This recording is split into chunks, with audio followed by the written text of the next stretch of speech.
So may iba muna tayo ngayon ano, mga ka-viewers, mga subscribers natin. Nandito tayo sa Tagbauto Dam. Ito yung pinakabagong Tagbauto Dam na nandito sa Tambis, Hilongos, Leyte. Yung una kasing dam ay nasa ibaba nito. So nasa Barangay Makinhas. So maiba muna yung nature natin ngayon. Medyo nag-ano muna tayo no. Lumayo muna tayo sa mga matatao at maingay na lugar. At dito nagpaamo muna tayo. Pumunta muna tayo ng mga malalayong lugar, bundok. So tingnan nyo naman oh. Ayan.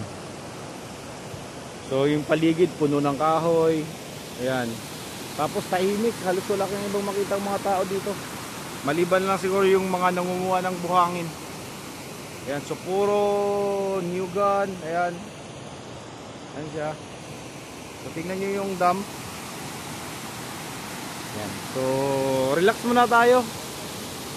Ano muna tayo sa city. Medyo lumayo-layo muna tayo konti. Ayan, so ito yung gustong-gusto kong puntahan kapag gusto nating mag-relax. Tapos yung walang maraming kasama, yung 2-3 katao lang. Tapos walang signal.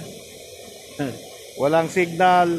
Wala, hindi mo magagamit yung cellphone. Maliban na lang kukuha ka ng video. Ayan, so wala kang access sa ibang lugar. Dito kapag linggo daw, maraming tao dito. Marami kasi pwede maliligo, tapos mag-fishing. Ayan, napaka-ano nito. Napakaraming lamang isda nito, tilapia, tapos dalag, may mga hito din, tapos palos. Itong lugar na to. Tsaka walang ano dito. Hindi pinagbabawal yung ano dito, yung mamimingwit. Walang limit. Gusto nyo mamingwit dito, o pwede. Tapos yung mga tao naman maliligo dito, maglalaba po, pwede rin. Ayan, so bagong-bago lang to, katatapos lang nito ng dam na to. Ayan. So sana na may sa mga susunod na buwan, susunod na araw ay makapunta tayo sa ibang lugar naman ano, hindi yung para nasa city lang tayo, nasa bayan lang tayo lagi. Ayan. So hanggang dito na lang muna tayo no. So maraming salamat.